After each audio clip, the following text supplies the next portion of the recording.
Welcome to another powerful episode of Elevate, where we take you from burnout to bliss. I'm your host, Reggie. And I'm Ebony. And if you've ever wondered how to break into the world of real estate or take your investing game to the next level, this episode is for you. Today, Ebony and I are sitting down with our incredible guest, my friend Lamottis Woods, the founder of Breaking Ground LLC. His company is more than just a real estate firm. It's a full-scale operation covering everything from rental properties and wholesaling to fix and flip projects, apartment rentals, contracting, and real estate training. Lamottis has built a thriving business by not only mastering the real estate game, but also helping others to do the same. In this episode, we'll uncover his journey, the lessons he's learned along the way, and how Breaking Ground LLC is empowering new and experienced investors alike. So whether you're looking to create financial freedom, build generational wealth, or pivot into a new career, his insights will be invaluable. So get ready to take notes. This is another episode that you do not want to miss. Let's go. All right, so guys, as I mentioned, I am too excited today to have my friend in the studio with us because, again, like I said, I have witnessed his journey, where he started to start launching his real estate business, and just watching him grow down through the years has been very inspiring for me. That's why I'm excited that he was be able to share as much as his stories he can with you in the little time that we do have. So, Lamottis, again, welcome to the show, man. We're glad to have you. Thanks. And let's start off by telling people a little bit about your journey and kind of what made you make the decisions you made. Okay, sure. First off, I want to thank Reginald and Ebony for having me here today. Thanks for being here. Thank you so much. And yes, I want to give my background about me and how I got started. Just like the typical household, I grew up in a typical household where our parents taught us and they urged us to go to school, graduate high school, get a high school diploma, then go to college, get a college degree, get a job in your field, climb the corporate ladder, and maybe one day retire 40, 50 years down the line and receive a check every month when you retire. Right. That was the American dream, and I wanted to live that American dream, and I was urged by my parents to do that. So I went halfway. I graduated from high school, got the diploma, went to college, got a degree in computer programming, got a job programming computers at the post office. At the post office? At the post office. That's a good job. Yes, now, it I remember was. we used to cover post office jobs back in the day. Right. And that's what they all told me, that I had a good job. Okay. And in my head, I had a good job. But exactly what is a good job? There's no definition in the book that tells you what's a good job. But I just knew I had a good job. So they said I did. But along the way, I got to read it, and I got to study, and I got to learn more about money. I got to read in books that taught me that there's a difference in the kind of money that you make. Okay. You can make earned income, you can make passive income, you can make portfolio income. Only thing I've ever known was earned income. That was going to work. Right. Trading my time for dollars. Right. And getting a check. That's all I knew. Did not know what passive income was until I read Rich Dad Poor Dad. Yeah. And he explained to me that the passive income is money you receive without having to be there to do the work. Interesting. Right. My parents never taught me what that was, probably because they didn't know. Right. But there's a such thing. And one of the main things that passive income, well, one way that you could generate a lot of passive income is from real estate. So at that point, I wanted to be a real estate investor. Okay. So I read the books, watched the videos. Back then, we didn't have YouTube, so we couldn't watch YouTube videos. Right. But I watched these tapes from a guy named Carlton Sheets, where you get on TV saying that. I remember him. Yeah, Carlton Sheets. He said that he could teach anybody how to get into real estate with no money, no credit, no experience. Okay. That's what he said. I knew I didn't have any money. I knew I didn't have any credit. I knew I didn't have any experience. So I tried to follow his course. Right. Could not do it. Now, it may be true that you don't have to have the money or the experience. I mean, the money or the credit, but you do got to have some form of experience. Right. And even with that experience, you can use other people's money and credit, but that's a whole nother conversation, all right? Okay. But I tried to follow the videos, could not get into real estate, did not understand it. And I understand that there's a lot of other people out here as well that want to get into real estate, and it's like that 1,000-piece jigsaw puzzle that you take out the box and you putting that puzzle together. It start out kind of fast, and then you come to like a halt because you can't really find all the pieces. Right. And you don't know if all the pieces are there. My point exactly. My point exactly. So as you're putting this puzzle together, you're like, I can't find all the pieces. But what you don't know is that all the pieces are not in the puzzle. All the pieces. So if all the pieces are not there, you can't put this puzzle together. Right. So when you just simply reading the books, when you just simply watching videos on TV, they're only giving you pieces of the puzzle. Right. But you still got an incomplete puzzle. Okay? But they make it seem like you got the whole deal, though. Exactly, but you don't, because there's so much that come along with it. So let me ask you a quick question. Okay. So at this point, you're looking at Carlton Sheets program. Correct. Have you left corporate America at this point, or are you looking at that while you're still working at the post office? Good question. I was still in corporate America. Okay. When I was trying to put this puzzle together, but I could not figure it out. Okay. And so much time had passed, and I then decided that I was going to get into real estate regardless. Puzzle complete or not, I was getting into real estate. So I started looking for real estate houses. I got me a real estate agent. My agent was sending me different houses. I was going out to see these houses. But every property that I went and looked at, I said no. There was always something wrong with the house, because I didn't understand what I was looking at. Exactly. I just knew I wanted to be a real estate investor. Okay. So I was looking at all these houses, turned down maybe 20 houses. Then finally, I told my agent, for the next property that you send me, I'm going to buy it. I take it. So the agent sent me a property, and I'd never forget it. It was in North Memphis on a street called Curry. She said the property was $12,000. I said, I take it. She said, well, you got to at least go out and see the house. I said, I don't have to see it. I want it. She said, well, I refuse to sell you a house that you've never seen. Okay, schedule it. She scheduled it. I met the agent there. She was already there. She had the door open. I pulled it in the driveway. I said, I'll take it. She said, you got to at least go take a look inside. You were ready. I was ready. But because he had made the decision. Yes. Man, once you make the decision, choices become easy. Very easy. I didn't even want to go look inside because I knew it was going to be something in there that was going to deter me from buying their property. Gotcha. You see, you guys, I was tired. I was tired of not being an investor. That's what I was tired of. So I went ahead, peeked inside the house, peeked back out, said, I'll take it. And I bought... Finally, is this good enough? Yeah, exactly. So I bought this property, $12,000, and that was the start of my real estate career, you guys. Wow. That was the start of, and then I left corporate America 2 houses later. Two houses later. Correct. So 2 houses later, how much is that as far as time? Like, was it a year, 6 months? No. For me, I moved pretty fast.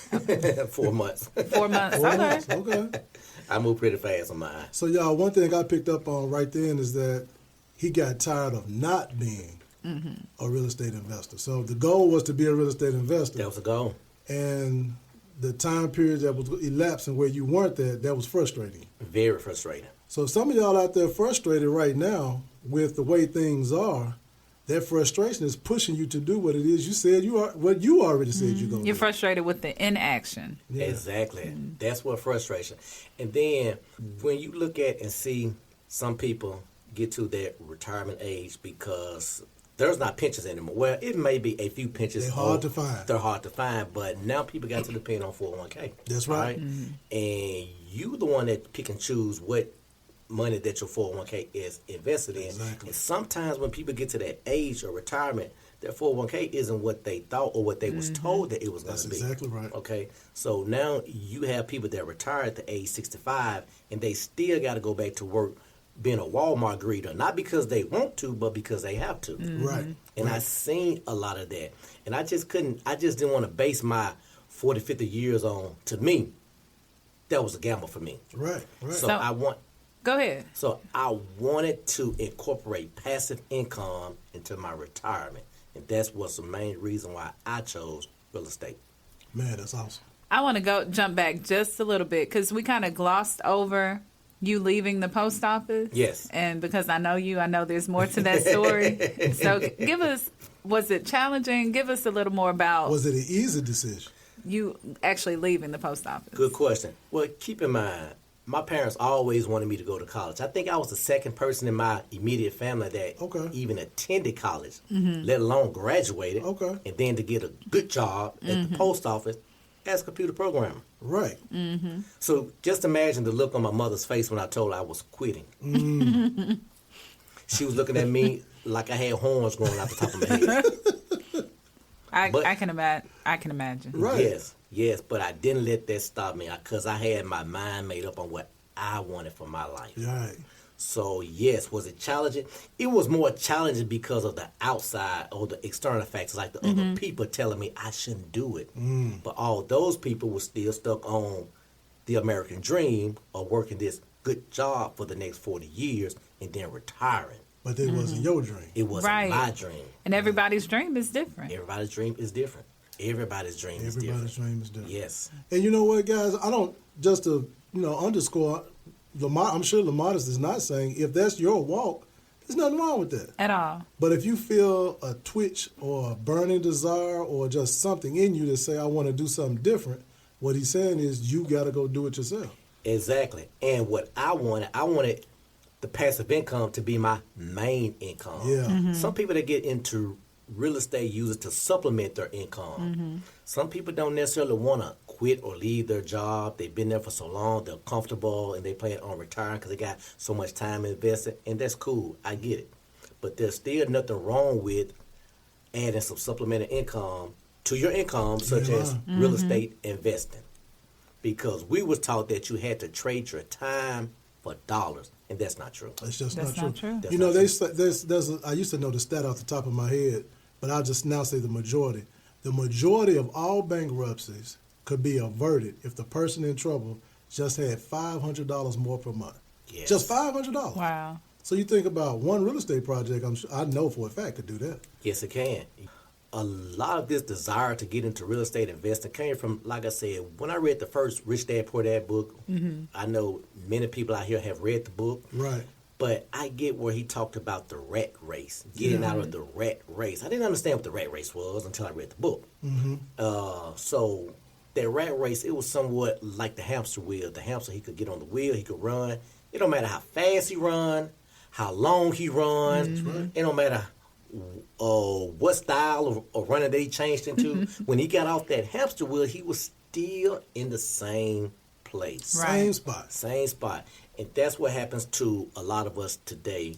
We work hard. The more we make, the more we spend, the more we earn, the more things that we buy. And it's like, what's that Parkinson's law? When income increases. Oh, yeah. Right. When income increase, the expense going to rise to meet it. Exactly. It's like, Nature hates the void. Yeah. It does. So when that income is increasing slow, that those expenses are going to increase slow too. That's and, right. And you're still going to be in that same place. Right. So when I looked at real estate, as far as being passive income, I said, wow. So if this company is paying me $800 a week, and back then, you guys, that was good because I was 23 years old. Yeah. Yeah. That was in 1998, if I'm not mistaken. Oh, yeah. They was paying me $800 a week, so that was good for That me. was good. No grown folk money. That was grown folk money, right? And I was 23, 24 years old. Yeah. So when I looked, $800 a week, so that's $3,200 a month. My goal was to create at least equal to or exceed the amount of money from my job from real estate. Gotcha. That was my goal. Now, when I left corporate America, I was not there yet, but I was tired. I was tired in a way, so I left. Right. So what I look at it was, if I got one rental property, okay, I'm going to give you some math, all right? I'm going to give you some good math, okay? Okay. Good man. Okay. If I had one rental property that I paid, say, $80,000 for, my monthly note on that is going to be maybe $500. When you factor in taxes and insurance, they're going to put you at about $700 a month. Okay. In this market, for that 3-bedroom, 2-bath that I paid $80,000 for, I could receive $1,400 to $1,500 a month from that rental property. Right. So from the $1,500, I take $700 and pay my mortgage, pay that loan that I borrowed the money. Now I have $700 or $800 left over in my pocket. That's passive income. Now, how many of those properties do I need in order to equal to or exceed the income from a job? Right. That's how I looked at it. Just put the math, just multiply out what you need. Exactly. That's when you get out of the rat race. Man. Man, So that's look, some good stuff. That's some really good stuff, y'all. So, I mean, we rolling. We still got a couple of minutes in this segment. Lamottis, what I want to ask you, hopefully we can get it in before we hit the break. Think back, what was just think about what was one of your early challenges to when you did, when you jumped out there, so you out there now, what's one of the first challenges that you can remember? The first challenge was finding out how to fix, renovate, rehab these properties. Okay. Did not know how to rehab the properties. See, the better prices are the ones that need the most work. Mm-hmm. That's right. The ones that need the less work, of course, they're going to cost more. Mm-hmm. So when you spend the less money to buy the property, and now you're trying to figure out, okay, so what's next? I don't know any contractors. For me, I knew a guy around the corner that said he was a good painter. All right? Yeah. And he knew someone that said that they used to do carpentry work. Right. So I took those two guys over to my property on Curry Street in June of 2007. Dead scorching heat, trying to figure out how to rehab this property. Wow. And when I tell you guys that I spent so much unnecessary money on rehabbing this property because I did not know what I was doing. Mm-hmm. People was overcharging me. People was double charging me. I was getting things done to this rental property as if I was going to live in it. Oh, man. I was spending a lot of extra money. It was a lot of trial and error. YouTube couldn't really tell. YouTube and all the books and all the videos could not put all those pieces of the puzzle together for me. Right. It was impossible. And I didn't have anybody personally that I knew that did real estate. I was the only one. Yeah. I didn't have any friends in real estate. That's so right. I couldn't call up a buddy or a friend and get some advice. And say, hey, man, how you do X, Y, Right. Z? Yeah. I couldn't get that. So I had to fumble through it, stumble through it, and then finally I made it and got their property completed. Next step, finding a tenant. Yeah. I could find a tenant, but when we talk about tenant management, that's a whole nother conversation. Whole It other is. conversation. Another challenge. And let's get that one in the next segment. We're gonna y'all stay with us through the break. Lamottis is just getting warmed up. Remember, y'all, it's time to elevate.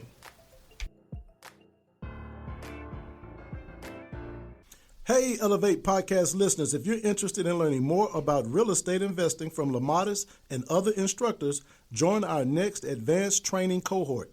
For more information, visit www.elevatenowtraining.com. And we are back.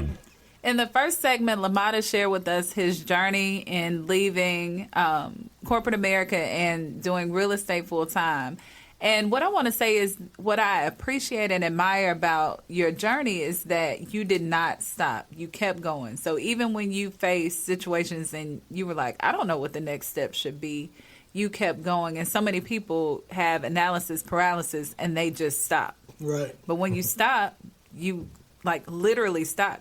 Nothing is going to happen until you move again. Or at the first sign of trouble, so many people say, I shouldn't have made this decision, and then run back to what was comfortable. But Lamottis, what I want to get, and I agree, that was great. Y'all, if you didn't catch that first segment, do yourself a favor, go back and catch Rewind. it. Lamottis, I want to ask you something, man. Go ahead. When you think back, what personal habits and mindset have contributed most to your success? What personal habits? Because they say mindset? success leave clues. It does. It leaves big clues, and they're very easy to see. Persistence was one of them. Okay. Because I ran into a lot of problems along the way. But even though I didn't treat them as problems. Some people, they come across, I call them issues, okay? And it becomes a roadblock. Okay. But roadblocks are made to be averted or diverted, or you could go around those. Hurdles are made to be jumped over, So a lot of people let those things stop them, but there's still a way to keep moving forward. And I think I heard you say this right earlier. It was about making the decision. Right. You got to understand that when you make the decision of what you want to do, all your choices become easy. Yeah. Right. Yeah. Perfect example. If you made a decision that you're going to get healthy, you're going to get in shape, Now, when you get hungry and you go to the grocery store to buy you something to eat, your choice between a cookie or an apple is very easy to make. Because you've already made the decision. Because you made the decision. Your choices become easier once you make the decision. So if you make the decision that you're going to be healthy, then the choice of buying the apple is just so simple. Right. And that's how I was with real estate. I'd already made the decision that I was going to become a real estate investor because I wanted to receive passive income. And I also knew that in my readings, I read everywhere that the rich like to park their money in real estate. That's right. I wanted to be amongst the rich. So I need some real estate to park my money. And I want to add that you became a real estate. So for people listening, you become what you want to be at the point that you decide to do it. There you go. So Lamottis became a real estate investor at the point that he decided to be one, not when he got his first house. Right. I was a real estate investor before I got that first house. Man. Right. Got the house, and like I said, persistence.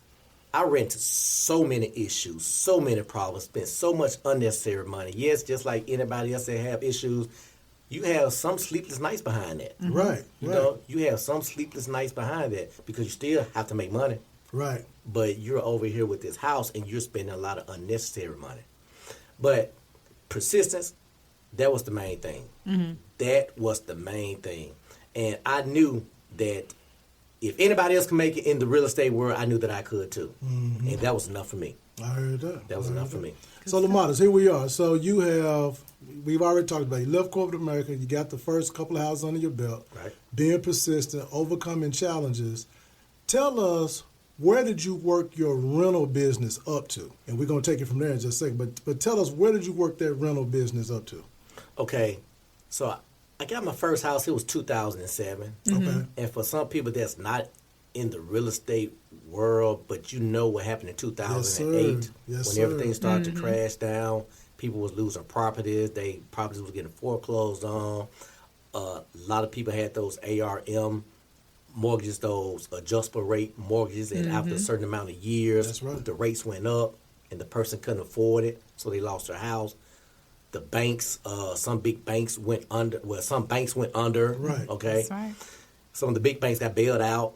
But it was a whole thing going on in 2008, 2009, and it really had a major effect on the real estate market. But I weathered the storm. Kept buying property because I knew it couldn't last forever. Right. Just know how long, but I just knew it couldn't last forever. And I was already in. Yeah. I made up my mind. I'm going to be an investor, whether it's raining outside or whether it's sun shining outside. So kept pushing through. So over the course of from 2007 to about 2018, built up a portfolio of over 40 rental properties. Wow. Of those 40, I say 37 or 38 of those were Section 8 properties. Okay. So by them being Section 8 properties, that means that my money was pretty much, never say nothing is guaranteed, but my money was pretty much guaranteed every month. Yeah. And back then, they sent checks. They sent checks. On time. On time. On the first. And Lamont, were you managing these properties yourself, or did you outsource that? Man, look, I was managing these properties. Okay. I managed them myself. I was over the rehab. I was over the maintenance. I was over the property management tenants. He did it all. I was all the way in it. I was evicting my own tenants. I was over it. Yeah. You know, and it was good. It was good money, very good money. Like I said, that puzzle that we talked about, right? I thought I had the puzzle figured out. Yeah. I thought, I got the last piece right here. Boom. But the last piece was really me taking myself outside of the business, making it truly passive. Okay. You see, what happened was along the way, I got that self-employed mentality that was stuck in my head and felt like I had to be in it all the time. But if I got to be in it, then I can't be gone and still make the money. So that's not truly passive. Right. Gotcha. So by me being in it, 10 toes deep, so much so long, I got burnt out. I got tired. I didn't want to do it anymore. I like the money. Right. But what use is the money if you can't have time to enjoy it? Gotcha.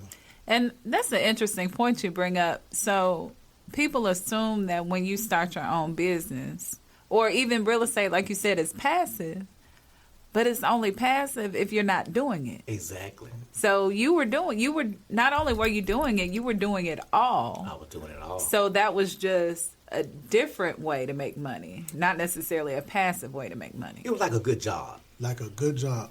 A hell of a good job. One of the things because I remember this just from being around back then, that I want to say, I remember, Lamottis, when you told me that you were receiving enough rental income where that income was able to buy more houses. Correct. And that's a beautiful thing. Talk about that for a second. So earlier I talked about the rat race. Mm-hmm. The rat race is when your so-called passive income equals or exceeds your regular income. Right. That's when you get out the rat race onto the fast track. Mm-hmm. So I was out of the rat race and I had quit the rat race. Yeah. So I was on the fast track. So the rental income that I was receiving, I could take 2 or 3 months of that income and then take a portion of that money and buy another real house, and kept compounding on top just like that. That's nice. So now the monster was feeding itself. The monster was feeding itself. Man, that's a beautiful thing. The monster was feeding itself. But y'all, Lamottis just said a very interesting word, though, that we not going to miss.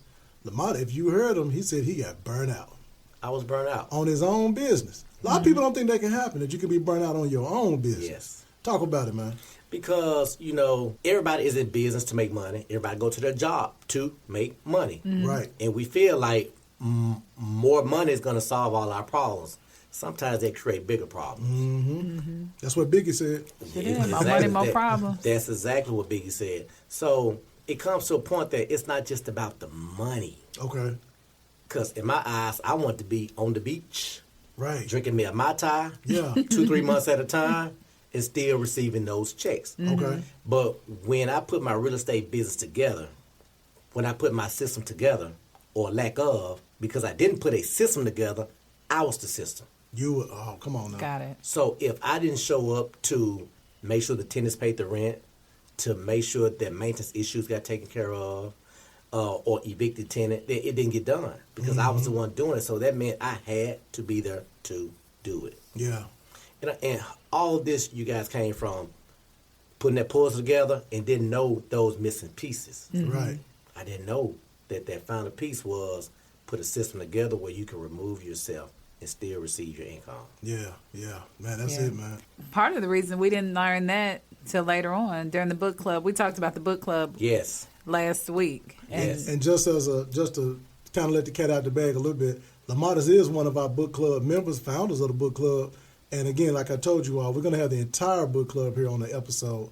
But as Ed mentioned, one of the books, I think that came from Built to Sell. Was it Built? E-Myth. E-Myth? I was about to say either Built to Sell E-Myth or E-Myth. Yeah, E-Myth Revisited. That's when we learned about creating a business that don't rely on you to keep moving along. Exactly. Good stuff. So what did you do when you became burnt out?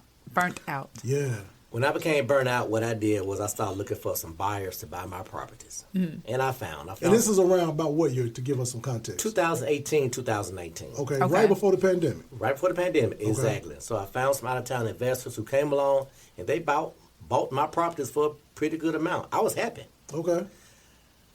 I felt like I was getting freed out of jail or prison or something. Man. Hold on now. So you left the job to get free. Correct. But then the business you built, you felt like that didn't capture you. I left jail and I went to prison. I remember Reggie telling me Lamottis is selling all his houses. And I'm like, what?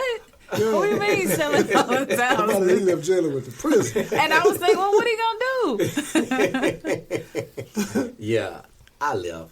I just couldn't do it anymore. I was just burned out. Mm-hmm. Even though the money was still good. And keep in mind, I sold these properties with these tenants in them. Okay. Mm-hmm. So the person that bought these properties was buying a cash flowing business. Mm-hmm. Yeah. Now, if they already had a system in place, then that was perfect for them. Right. That was perfect for them. But when I had them, I was the system. Gotcha. And that's not what I signed up for. Gotcha.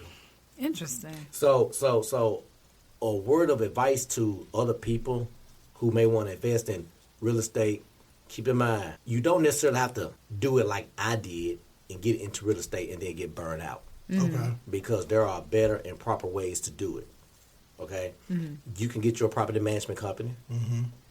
I teach real estate, and some of my clients ask me all the time, do I need to put my properties under property management? Mm-hmm. And my answer is, I would recommend that you start out managing the property yourself. Okay. Especially if it's just one or two. That's just so you can learn how the whole property management thing it goes, okay? Mm-hmm. Then, go ahead and turn it over to a property management company, because now you know what to expect from a property management company if you've already done it for a short period of time. Yeah. Okay? But yes, you can get properties and put them under property management, a good property management company, and you can truly be a passive real estate investor. Okay. You do not have to create it into be a full-time job like I did. And I couldn't go to that beach and drink my Mai Tai. I got you. And sometimes recognizing the signs of burnout before you get fully there, Yes, then you can start trading out some of the pieces. correct. Lamottis, let me ask you a question. How do you identify? So for that person, and maybe someone listening that got one or two rental houses, I may be ready for a property management company. What's one or two things they're looking for to identify a good property management company? Well, I probably can't expound on what to look for in a good one, but I can tell you how to look for a bad one. Okay. That'll work. This is what not to do. This is what not to do. Okay. So you got a lot of property management companies that, they may charge 7 to 10% Okay. for the rent. Okay, so if the rent is $1,000, they may charge between $70 to $100 a month. Okay. Okay, but where they would get you at a lot of times is on the maintenance. Because a lot of property management companies, they have their own maintenance crew, their own maintenance team. So when your property needs some maintenance did on it, they'll send someone out to fix it, and that's where they upcharge you. Gotcha. Got it. Okay. That's where they upcharge you. So my recommendation would be to find one that gives you the option, okay, to use your own maintenance people. Gotcha. Okay. There are also companies out there that will tell you if the maintenance was like $50, $75 or less, then they'll take care of it. Okay. Okay. But you don't want your property management company to nickel and dime you out of all your profit every month. Right. Right. That's not what you got in business for. That's right. Okay, because there are some out there that will nickel and dime you for all your little maintenance. Doorknob come loose, they send someone over there to tighten up the 2 screws on the doorknob. Now you got a bill for $78 To tighten up 2 screws. to tighten up 2 screws. Man. So Man. that's what you don't want. So that's what you don't want. Correct. Okay. Well, we got about a minute left in this segment. So, Lamottis, there's somebody listening right now. They're getting excited by everything you're saying. They feeling it, but yet there's still something in them that's keeping them on that fence. In just a few words, let's get this person off the fence. Man, so, Reginald, I'll tell you this. For me, at some point, it was like, I'm just going to go ahead and jump. Yeah. And I just jumped, and I decided to grow my wings on the way down. Come on. Okay? Because I was tired of having that paralysis analysis. But I knew if I didn't jump, Yeah. I was going to never get a real estate property. So sometimes you got to stop listening to everybody else tell you why it's not going to work. Right. Yeah. And listen to and talk to the people that have made it work. Yeah. And you could do it. Trust me, if I can get into real estate and become a real estate investor, I know anybody else on this phone call or this audio can also. Man, that's powerful stuff. Y'all, look, stay with us through this last segment. We'll be right back after these messages. Remember, it's time to elevate.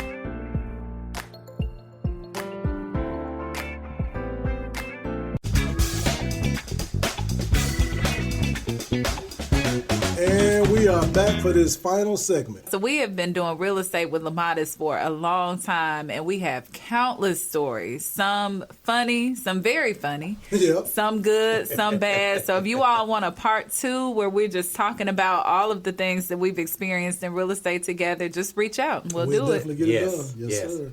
Lamottis earlier, he talked about the fact that when he first started in real estate, he did not have anybody that he could call to ask these questions to. So every single thing he did, he had to figure out on his own. So when Reggie and I decided to do our first real estate project, Yeah, we didn't have that problem. we did not have that problem because we called Lamottis and he mentored us. It was actually a joint project Yeah, sure was. with Reggie and I and Lamottis, and telling you, I remember the conversations that we would have when I would want the house to look a certain way, and Lamottis like, Ebony, you are not going to be living here. Right. Like, we don't need granite. So, No. but I did want to tell you all that because Lamottis does do that for other people as well. Tell us about Correct. your program. So the name of my company program is called Breaking Ground. Okay. And the reason why I started Breaking Ground was because I remember when I wanted to get into real estate, I didn't have anybody who I could call or reach out to ask any kind of questions on how to get started, on how to get the money, on how to manage the property, on how to rehab the property, none of those things. And I Right. remember how hard, how frustrating that it was. I read the books, watched the YouTube videos, I took seminars, paid money, and still could not figure it out. And I think that's kind of what almost gave me paralysis analysis, just like it may be giving some of you people here, okay? Right. But I pushed on through it. But I thought about it. How much easier would it be for a person to really get off the fence Yeah. if they just had a little helping hand? A little helping hand. And I think that's what keeps so many people on there. It's all the what ifs. The what I don't ifs. know. Well, what if this happened? Well, what if that happened? Yes. You know, so, It's the what ifs and the unknown. yeah. And I've had this conversation with a lot of my students that actually sign up. And one of the things that helped them to really get off the fence was, say that we're sitting in my office, okay? So they drove to my office, they parked out front, they came inside, came back to the back inside my office. We talked, all right? Okay. I tell them, close your eyes and walk back out to your car. Do you think that you can make it? And of course, the majority of them say no. Some of them said yes. I said, yeah, you could after you bump into the wall, stumble over something on the floor, fall and chip a tooth, bust your nose. But you might end up getting there, Right. okay? Or, Might not look the same when you Right. get there. You might not the same. But if you close your eyes and I tell you, now put your hand in mine and let me walk you to your car. Oh, that's good. man, that'll preach. Yeah, it will. How much safer do you think that you would feel now? Right. Because now you know somebody who knows exactly where your car is, got their eyes open, and they're going to walk you to your car. That's Man. a great analogy. That's what it's like. That's an awesome analogy. That's what it's like when you're trying to get started in real estate. So what I did was form Breaking Ground, and I offered that hand. Man, that's great. Man. So look, Lamottis, a person becomes a student, and again, great analogy. What's one of the first things that they're going to be taught? The first thing that they're going to be taught is, first off, don't rush it. Before you actually get your first rental property, the first thing that you need to do is get your mindset right. Oh, You got to make that decision. Yeah. When you make that decision, everything else becomes easy. All your choices become easier, right? Right. So, but I like to vet my clients, and I like to find out what kind of person are you. Are you the kind of person that whenever problems arise, are you the kind of person who's going to just shut down, turn and run, okay? Or are you going to try to figure out how to push through? Yeah. Some people shut down when problems come up. That's right. Some people completely shut down when problems arise. But you got to be the kind of person who is going to persevere through, even though that things don't always go as planned. Right. Plans are going to change. Even if you get having someone to guide you, things are going to always change because the market is forever changing. Right. The market is forever changing, and you got to be able to change and evolve with it. So when I walk my clients through holding their hand, I help them to get their mind right, make sure their finances are right, make sure their credit is up to par. Then we can proceed. So it sounded to me like what I just heard you say when you're vetting them. Correct. Right. So you're Correct. you're not just taking anybody. No. Okay. And I kind of tried that in the beginning, tried to take anybody just because they had the money to pay. But just because they had the money to pay does not mean that they was really ready for real estate. They just wanted some extra money. Gotcha. They just want some extra money. And one of the questions that I like to ask is, what is your why? Yeah. That's What important. What is your why? Because if you have a strong enough why, then you could do anything. That's right. When obstacles come up, problems come up, you got to think about your why. That's what's going to push you through. Yeah. But if you don't have a why, you're going to run that first out of trouble and give up. Man. And that why has to be bigger than money. It got to be bigger than you. It has to be big. the money is good, Yep. but that why has to be something that if we're using real estate examples, when you have the budget laid out and mapped out to a T, Yep. and you open a wall and it has knob and tube wiring, and it's going to completely blow your budget. Yes. And on top of that, you don't know where you're going to get the extra money from. Right.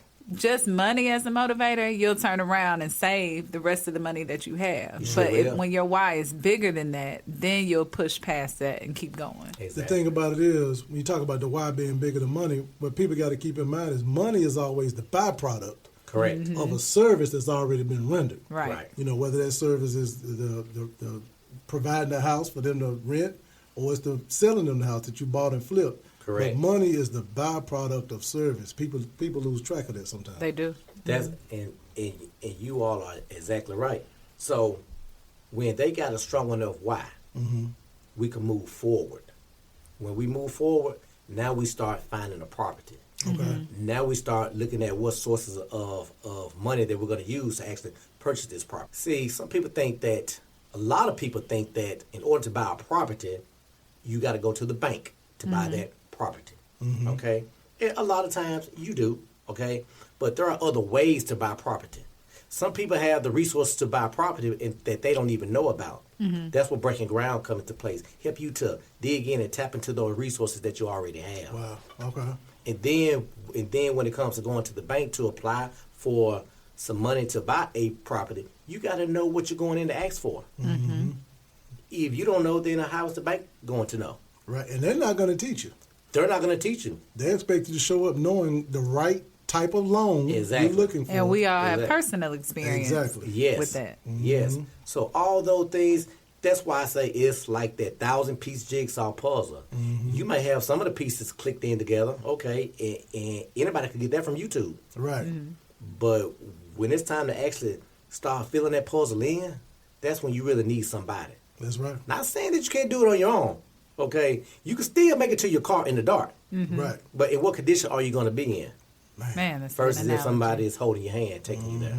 So that's why we offer the program Breaking Ground, where we teach clients how to find property, how to purchase them, how to rehab them, how to manage them, how to get the money. That's so important, you guys, how to get the money to buy these properties. Because I do not urge and advise my clients to, if you got $100,000, I don't urge you to spend $100,000 and buy 2 properties. No. You need to learn how to use your credit or use other people's money. Right. That other person could be your buddy, your friend, the bank, other lending institutions. There are a lot of people out there who are willing to give you money to purchase property. Wow. Okay. A lot of them. Nowadays, there's a lot of content on YouTube and TikTok, and that's not a bad thing. It's good because you can go and get information that you need. Yes. However, like you said, it's not the whole puzzle. So having somebody that you can actually call and ask about your specific situation is very powerful. It is. So, Lamottis, to that point, Ebony, this person, they're a student, you've determined they got the right mindset, y'all have identified some sources where they can tap in to purchase this property. Now, are they going out there by themselves just finding something and then say, hey, Lamottis, this is what I got? Or are you involved in that part of the process as well? I'm involved in that part of the process as well, okay? Okay. That's one thing that we do at Breaking Ground. We pride ourselves in being out in the field with our clients. Oh, so you out in the field with them? Yes, we are out in the field with them. I don't just say, hey, here's the information, study it, read it, find you a house, and then buy it. No. No. Okay. First, I take you through an online training course, and then I actually let you shadow me out looking at some of my properties so you can get some real world experience before you jump out there and try to buy your own. See, I'm going to say 2 things. A good thing about having a person who's been through this process, especially on the purchasing part of it, you might go out and take a look at a property and might feel like that it needs a lot of work done to it. But for a seasoned eye like myself, I could point out these different things and say, no, it does not need as much work as you think. It's not going to cost as much. And it could be vice versa. You could see a property that you say, hey, this don't need anything, I'll take it. But then I come in, like you said, Ebony, it might have knob and tube wires in there, okay? Knob and tube wires is the old electrical wire from back in the early 1900s. Right. You can't get that electricity turned on. So now you got to get the complete house rewired. That wasn't in your budget. Right. Okay? But it got to be done. It has to be done. Man. So that's why we formed Breaking Ground. Yeah. We teach our clients how to put our properties on Section 8 to receive the Section 8 payments every month. Because people got a big myth about Section 8 tenants tear up your house because their sister, brother, cousin, auntie, girlfriend, boyfriend tried it 10 years ago and he said it didn't work. So that's what you're stuck at. But that's not true. That's a myth. It's a myth. As a successful real estate investor who has invested in Section 8 houses for over 20 years now, I can tell you that is a myth. No, I'm going to call it more than a myth. I'm going to call it a lie. That's a lie. Okay? That's a lie. That's what it is. And all Section 8 tenants does not tear up your property. That is not true. I've had regular tenants tear my house up worse than a Section 8 tenant. Right. Many times. Over and over again. So yes, we teach, we train, we coach, consult our clients on how to get into the real estate world. If you want to do it full-time, we got some clients that has made it their full-time passion. We have some that has just bought 5 or 6 rental properties and using that as supplemental income. The choice is yours, but don't let paralysis analysis stop you because the fear of unknown. And everybody say, well, I'm going to do it next year. I'm going to do it next year. Oh, my God. And Next they year never never comes. do it. Next year never come. I got a question for you. You got 3 birds sitting on the fence. 2 of those birds decide to fly away. Yeah. How many birds are left sitting on the fence? 3. 3. It's 3. Just because the 2 decided to fly away, don't mean that they flew. You got to actually fly. You got to take off.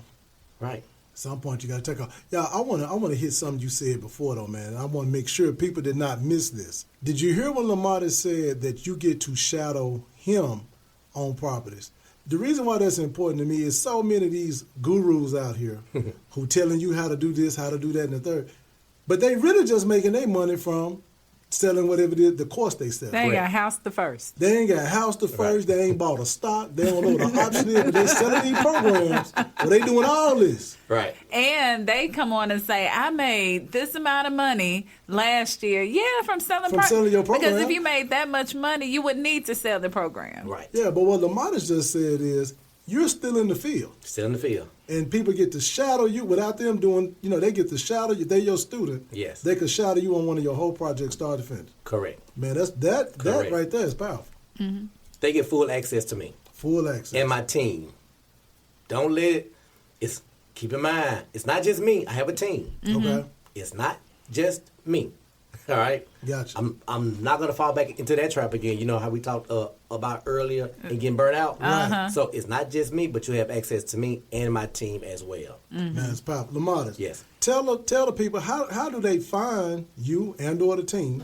How can they reach out to Breaking Ground and get down with the program? Yes. So for the initial contact, either you could contact me on Facebook at facebook.com/breakinggroundllc.com. And that Breaking Ground is actually spelled BreakingGroundLLC.com. Okay. So there's 1 G. It's not Breaking Ground with 2 G's. It's 1 G. 1 G. Gotcha. 1 G. Facebook.com/breakinggroundllc.com. And on IG, 901 Breaking Ground. 1 G. 1 G. Or you can email me at Lamottis@breakinggroundllc.com. 1 G. 1 G. And Lamottis is Lamottis. Correct. All right, good stuff. So, man, look, again, I say this every week. The time just flies by. We got about 15 seconds left, 20 seconds maybe. Give the people a final thought on success, real estate, whatever you want to share with the people. One final thought is you got to, like I said earlier, you got to make the decision. You got to have a dream. You got to have a dream. But if your dream is not big enough, if it don't scare the hell out of you, it's not big enough. It's not big enough, man. Wow. Dream big. Dream big, y'all. We got to get out of here, but this has been great. As always, continue to elevate, plan, protect, and prosper. We'll talk to you soon.